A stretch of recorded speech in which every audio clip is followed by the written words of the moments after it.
Okay, good morning guys! Morning! So, yung panibago nating trainees ngayon sa ating SCRB, yung ating Survival Craft and Rescue Boat. Batch 38 kayo, di ba? Yes, sir. Okay, so magpapamiliarize tayo ng ating gamit, yung ating life-saving appliances, which is lifeboat at saka yung life raft. So, with the help of our team captain, si Mr. Alden, So, si Mr. Alden, mag-assist yan sa atin para puting-putoy, Very good. Very good. Yan, puting-putoy, So, akit tayo sa boat deck para i-familiarize kayo sa ating launching appliances, which is yung ating David, Okay? So, para mamaya, pag-perform tayo, tutulungan natin siyang mag-lower at saka mag-recover ng lifeboat. Okay? So, yon. So, again, akit tayo at make it sure manage to get the 3-point contact. Ibig sabihin, yung kamay, left and right, tapos yung paa natin. Ganun si pagbaba rin mamaya, no? Kailangan may 3 points contact pa rin tayo para kung sakasakaling magkaroon ng problema, hindi tayo ma-aksidente. Okay? Yon. So, okay? So, ito yung lifeboat natin ngayon. So far, yan yung lifeboat natin. Naka-lowered pa sa tubig, So, dalawang klase ang lifeboat launching release natin. We have the offload tsaka onload. Okay? Alam nyo na yun, no? Offload means lifeboat is waterborne. No more load sa hook at saka sa lifeboat pulse wire. Okay? Pag onload, naka-hang siya at least 1 to 2 meters above water. Okay? Because of what you call this RAPC or the HIU is malfunctions, no? Ibig sabihin ng HIU yung hydrostatic interlock unit, no? Okay? So, mamaya tutusan kayo ni sir para tanggalin yung FPD. Yung FPD, yun, no? Yung ating yan yung ating straps na naka-shackle, sa forward, ito yung sa up, ito naman yung sa forward, okay? Yan. So, mag-assign si sir mamaya yan para magtanggal, okay?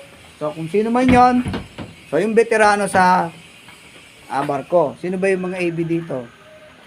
O yan, AB, OS. Walang OS? O yan, OS, AB, Okay, akit tayo sa taas. And then, ipapamilyar natin yung sarili natin doon. Tutulungan ko kayo together with our assistant, si Mr. Alden. Tapos, i-recover natin yung lifeboat.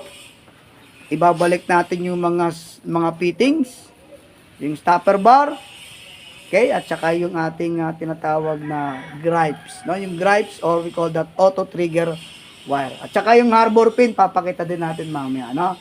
O, sige, akit tayo guys, mauna ako, tapos sumunod si number 1, and then 5, 6, followed by number 6, okay?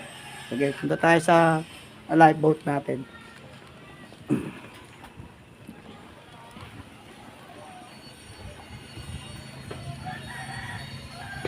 Sige siya, dito daan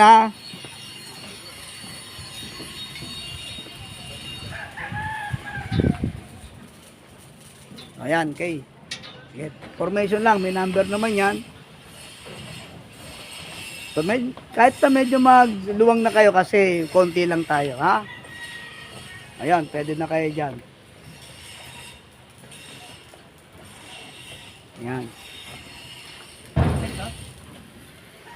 Sige sir, doon na sa likod yung iba. Kasya ba? O sige, pumapasa kayo, mag-compress na lang kayo guys. Compress na lang.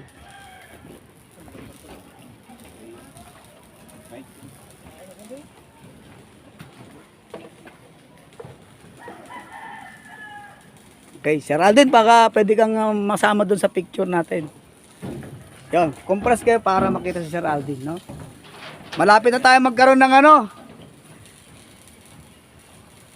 Yun, Sir Alden, ganda ng forma, Sir, dito naman sa kabila.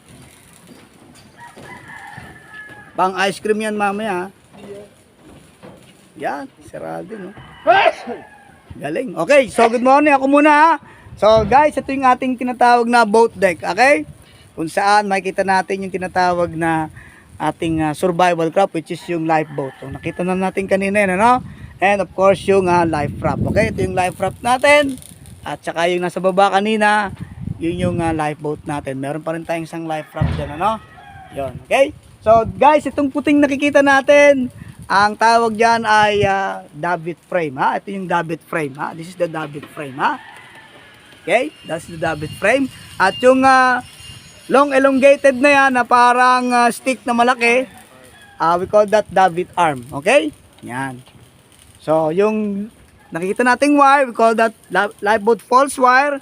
Tapos yung nandun sa baba, yung may parang arrow, ang tawag natin doon ay floating blocks with tinatawag nating horn or davit horn. Okay?